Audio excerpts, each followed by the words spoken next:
what's said. Know nothing, understand nothing but what's said. Ja, begrijp niets anders dan wat er hier gezegd wordt. You get into trouble when you think. Je komt in problemen wanneer je begint te denken.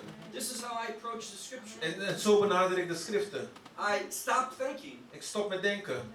and simply listen to what he says. En simpel luisteren naar wat hij zegt. The children of Israel shouldn't be in Egypt. De kinderen van Israël hoorden niet in Egypte te zijn. I'll show you how smart I am. Ik ga je wijzen hoe slim ik ben. The children of Israel should be in Israel. De kinderen van Israël horen in Israël te zijn. They're out of place. Ze zijn uit hun plek. They're not in the right destination. Ze zijn niet in de juiste bestemming. Are you? Ben jij? Why aren't they in Israel? Waarom zijn ze nou niet in Israël? Because of sin. Vanwege de zonde. They sinned against one of their brothers. Ze hadden gezondigd tegen een van hun broeders. And when you practice sin, En wanneer je dat beoefent, sooner or later you're going to experience the consequences of sin. vroeg of laat ga je de consequenties van zonde ervaren. They're in that place of stress, anxiety and pressure. Ze zijn in die plaats van stress, opgewondenheid en druk. When it says, and the Lord spoke to Moses, En de Heere sprak tot Mozes. God's giving revelation. En God geeft hier de openbaring. Do you know how dependent you are on God's revelation? Weet je hoe afhankelijk je bent van Gods openbaring? That's when wisdom begins. Dat is waar wijsheid begint. When I want God to teach me. Wanneer ik wil dat God mij onderwijst. When I want to listen to God. Wanneer ik naar God wil luisteren. Now, is God going to speak to you? Nou gaat God tot je spreken, het hangt er vanaf. You can read His Word. Je kan zijn woord lezen. You going to understand it? Je kan het begrijpen. Is it going to benefit you? Gaat het je voordeel geven? It depends. Het hangt er vanaf. What does it depend upon? Waar hangt het dan vanaf? That you approach God. Is dat je God benadert. In prayer and in study. In gebed en in studie. With an attitude of obedience. Met een houding van gehoorzaamheid. If you say to God, als je tot God zegt, God, what you reveal to me, God, wat u mij openbaart, what you teach me, en wat u mij ook onderwijst, I'm going to implement in my life. Ik ga het implementeren in mijn leven. God speaks. Dan spreekt God. If you approach God this way, als je God op deze manier benadert, God, share with me some things. God, deel met mij wat dingen. And then I'll decide if I'll do it or not. En dan ga ik beslissen of ik het zal doen of niet. God will be very quiet. Dan zal God heel stil zijn. You say, I approach God that way. En je zegt misschien, zo benader ik God. I want God to speak to me. Ik wil dat God tot mij spreekt. I want to obey God. En ik wil God te gehoorzamen. But I'm not hearing from Him. Maar ik hoor God niet. You want to know how to hear from God? Wil je weten hoe van God te horen? Say to God. Zeg tot God. Any area in my life. Elk gebied in mijn leven. That you're not pleased with. Waar u niet blij mee bent. That does not glorify you. Wat u geen eer geeft. You show me what that is. Wijs mij wat het is. And I want to get rid of it. En ik wil dat wegdoen. God will speak to you. En God zal tot je spreken. You will experience conviction. Je zal die overtuiging ervaren. And this loving God. En ook deze liefdevolle God. He will help you. Hij zal je helpen. Equip you. En hij zal je ook toerusten. Hij zal je voorzien. Whatever you need to be free from. Met alles wat je nodig hebt om daar vrij van te zijn. That's what Passover is about. En daar gaat die Pasen om. And what did He supply? En wat heeft hij dan voorzien? What a precious thing He supplied, redemption. Wat voor kostbaars hij heeft voorzien, dat is de verlossing. Look again at verse 1. Laten wij weer in vers 1 kijken. And the Lord spoke to Moses and Aaron. En de Heer sprak tot Mozes en Aaron. In the land of Egypt, saying. In het land Egypte en zei. Now, this month. En nu, deze maand. Now, words are important in the Bible. En woorden zijn belangrijk in de Bijbel. It's translated month. En er staat maand. But it's the word literally new. Maar het woord is letterlijk nieuw. Now, you can't think that in English. Je kunt dat bedenken in Engels. I don't think you can think that in Dutch. Je kunt het niet bedenken in Engels of in Nederlands. Only in Hebrew. Alleen in het Hebreeuws. Is the word new and month the same? Is het woord nieuw en maand hetzelfde? Now, what we know about this word new. En wat wij nu weten over het woord nieuw. It's a kingdom word. Het is een koninklijk woord, koninkrijk woord. Do you believe that? Geloof je dat? Gelooft u dat? Why do you believe it? Waarom gelooft u dat? Because I said it? Omdat ik het net zei? Very foolish. Nee, dat is heel dwaas. Where does the Bible say that? Waar zegt de Bijbel dat? The connection between new and kingdom. Het koninkrijk tussen nieuw en koninkrijk. I'll give you 2 examples. Ik geef je 2 voorbeelden. On the night that Yeshua was betrayed, Op de nacht dat Yeshua werd verraden, we see that he was doing something. daar zien we dat hij iets doet.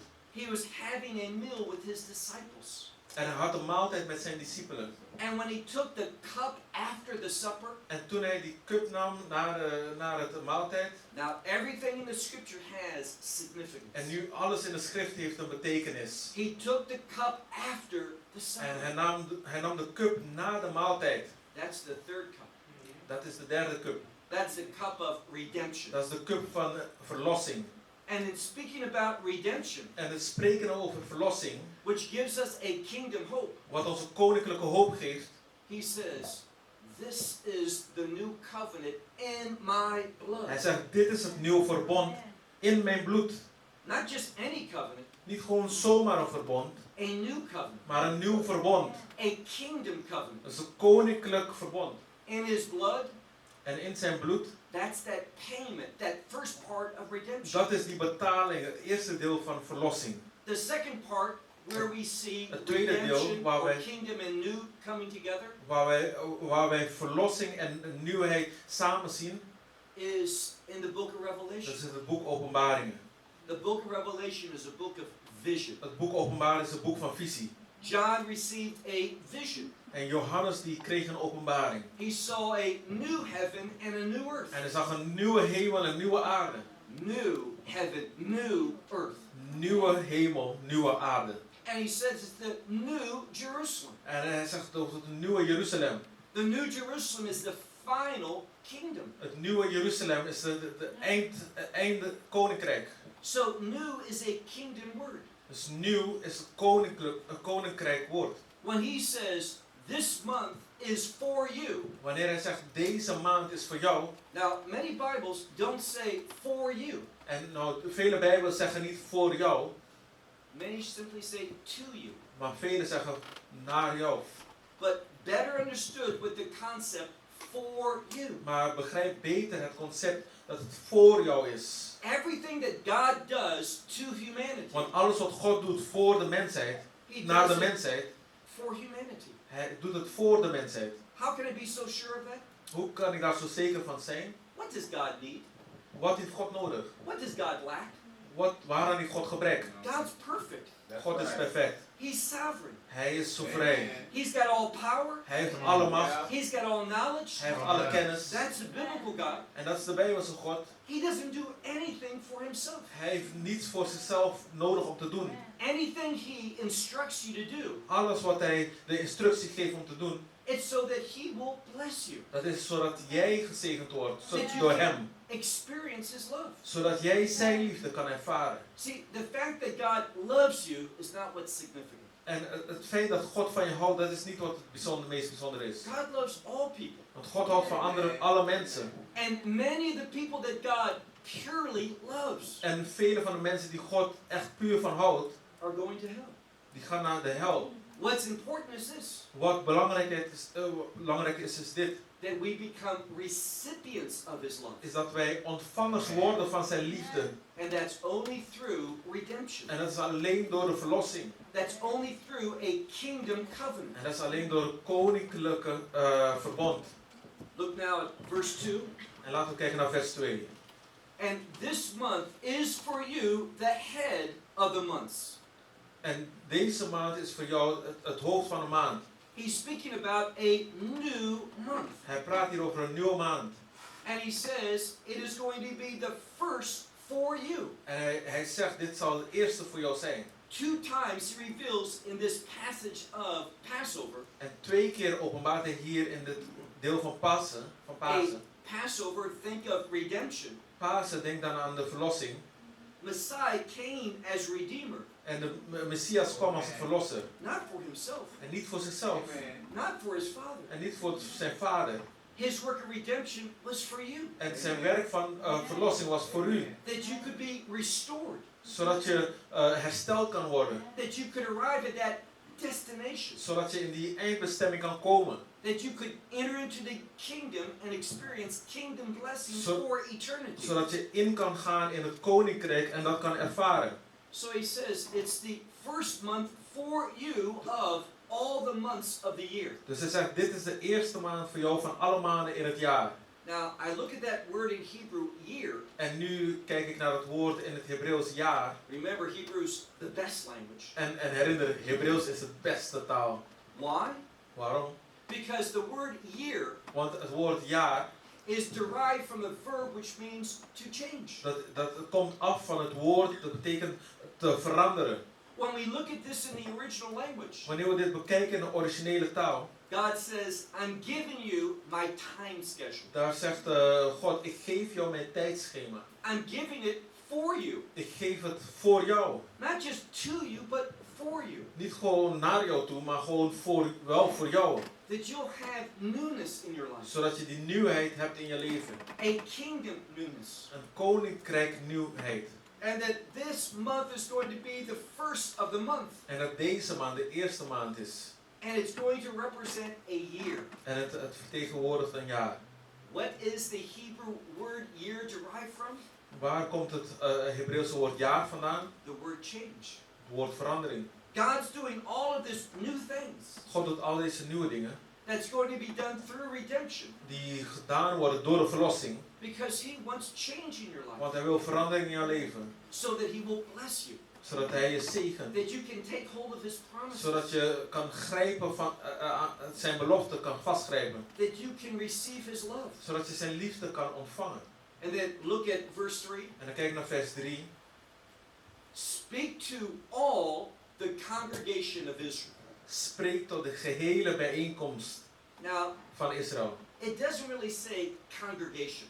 En nu, het zegt niet de hele bijeenkomst. Het This zegt niet bijeenkomst. would be the Hebrew word kahal. Maar dit is het Hebreeuwse woord tahal. It's not the word kahal. En dit is het niet. It's the word for witnesses. Maar het is het woord voor het getuigen. In other words, we are redeemed. Met andere woorden, wij zijn verlost. So we can testify of that redemption. Zodat we kunnen getuigen over die bevrijding. That we can live differently. Zodat wij anders kunnen leven. That we can live according to the kingdom. Zodat wij kunnen leven overeenkomstig het koninkrijk. That's the testimony that we're supposed to have. En dat is de getuigenis die we moeten hebben. We're called to demonstrate our redemption. Wij zijn geroepen om de verlossing te demonstreren. And as we demonstrate the fact that we've been redeemed, En wanneer we dat demonstreren, het feit dat we verlost zijn, that is going to move us on that pathway. dan zal dat ons bewegen op dat pad. The pathway of restoration. En dat is het pad van herstel. And moves us towards the kingdom of God. En het beweegt ons naar het koninkrijk van God. That final En destination. dat is het eindbestemming. Now we're going to look at our primary text. En nu kijken we naar onze hoofdtekst. When we look at Leviticus 23, En wanneer we kijken naar Leviticus hoofdstuk 23, we see a list of festivals. daar zien we een lijst van festivals. And the first one is the Sabbath. En het eerste is de Sabbat. See, most festivals are yearly festivals. Zie je, de meeste festivals zijn jaarlijkse festivals. But there's one festival that's every week. Maar er is één festival die elke week is. And when we talk about that weekly festival, the Sabbath day, En wanneer we het over de wekelijke festival hebben, de Sabbat, we see that the Shabbat represents revelation, dan zien we dat de Sabbat vertegenwoordigt openbaring. so that we can hear from God Zodat wij van God kunnen horen and experience His en restoration. zijn herstel kunnen ervaren. Now, do you know that the concept of the Sabbath day is spoken of more Wist je dat het concept van de Sabbat meer gesproken wordt in the New Testament than the Old in Testament? het Nieuwe Testament dan in het Oude Testament? And what we find there concerning the Sabbath, En wat we daar vinden aangaande de Sabbat, when we focus in on the Gospels, wanneer wij ons richten op de evangelie, most of Jesus' healings were done on the Sabbath de day. meeste van Jezus zijn genezingen werden gedaan op de Sabbatsdag. Did you realize that? Besefte je dat? Why would that be the case? Waarom is dat nou het geval? Two reasons. Dat zijn twee redenen. One is a tradition within Judaism. En één, het is een traditie binnen het Jodendom. Now, this tradition goes all the way back to Babylon. En deze traditie gaat helemaal terug naar Babylon. Bishop Valley spoke about that time, the Babylonian captivity. En Bishop Valley die sprak over die tijd, die Babylonische gevangenschap. And what tradition is this? En welke traditie is dat nou? Reading the Torah publicly. Dat is dat je de Torah publiekelijk opleest. Reading about the commandments of God to the congregation. Dat je de geboden van God publiekelijk opleest naar de bijeenkomst. And immediately after the reading of the commandments of God, En onmiddellijk na het lezen van de geboden van God, there is a tradition. dan is er ook een traditie. We make a prayer to God En dan schieten we gebed naar God that He would heal the sick. dat Hij de zieken zou genezen. Now, normally doctors do not work in Israel on the Sabbath day. En normaal gesproken werken de doktoren niet op de Sabbatsdag in Israël. Only when it's a matter of life and death. Alleen als het een kwestie is van leven en dood. Or someone suffering intense pain. Of iemand die intens lijdt van een pijn. Who heals on the Sabbath day? Wie geneest nou op de Sabbatdag? God. God. He restores things on His day of restoration. Hij herstelt dingen op zijn dag van herstel. That's the Shabbat. It's a day of restoration. Dat is de Shabbat, dat is de dag van herstel. So there is a concept of healing by God on the Sabbath day. Dus er is een concept van genezing door God op de Sabbatdag. So when Jesus did most of His healings on the Sabbath day, Dus toen Jezus de meeste van zijn genezing op de Sabbatsdag deed, He was revealing something. toen openbaarde hij iets. It speaks of His divinity. Het spreekt over zijn goddelijkheid. That He is Emmanuel, God with us. Dat hij Emmanuel is, God met ons. But there's another message, Maar er is een andere boodschap. and that is that we should want to be healed, En dat is dat wij genezen willen worden. so we obey the commandments of God. Dus wij gehoorzamen de geboden van God. You see the tradition? Zie je daar de traditie? We read the commandments. Wij lezen de geboden. We say, I want to obey. En je zegt, ik wil gehoorzamen. I want to bear witness. En ik wil getuigen. I want to have that God-pleasing En ik testimony. wil die God behagende getuigenis hebben. But I'm sick. Maar ik ben ziek. I'm not whole. Ik ben niet heel. I can't walk as God wants me to walk. Ik kan niet wandelen zoals God wil dat ik wandel. God heals Maar God geneest. so that we can obey. Zodat wij kunnen gehoorzamen. Why is that so important? Waarom is dat nog zo belangrijk? It is obedience. Want het gaat om de gehoorzaamheid. Living righteously. Het rechtvaardig leven. That manifests God's glory. Dat Gods glorie manifesteert. That's what spiritual maturity is about. Daar gaat het om bij geestelijke volwassenheid. Not getting my dreams. Niet gewoon mijn dromen. Not receiving the things I want. Niet per se krijgen de dingen die ik wil. But me being used as an instrument of God's glory. Maar ik die gebruikt word als een instrument voor Gods glorie. And you know what the outcome of obedience and being an instrument of glory is? En weet je wat de uitkomst en een instrument zijn van gehoorzaamheid en glorie? Supernatural joy. Dit is supernatuurlijke vreugde. That peace that passes all understanding. Dat is de vreugde die alle verstand te boven gaat. That power to overcome whatever the enemy persecutes. Dat is de kracht om te overwinnen alles wat de vijand tegen je brengt. Okay, let's look at our text, Hebrews chapter 4. Laten we kijken naar de tekst Hebreeën 4. Now, remind me your name? Benjamin. Benjamin. I should remember because I have a son, Benjamin. Oh, wonderful. How old are you, Benjamin? 35. My son's 27. Close. 27. Now, I made a request. We'll call you Benjamin as it is in Hebrew. Please, yes, yes, yes. Now, I made a request that he wouldn't have a Bible in his En hand. ik deed een verzoek dat hij geen Bijbel in zijn hand houdt. Because many times, Want vele keren, the translators de vertalers, don't translate. hebben het niet goed vertaald.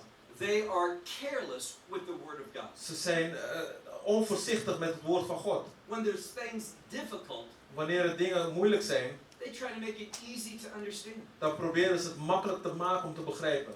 And we also see something that I would say is satanic. En er zijn ook wat dingen wat ik zou zeggen satanisch. Now, if you look at Genesis 3, Want als je kijkt bijvoorbeeld naar Genesis 3, that serpent put doubt into Eve. dat die slang twijfel heeft gebracht in Eva. What does Yaakov say?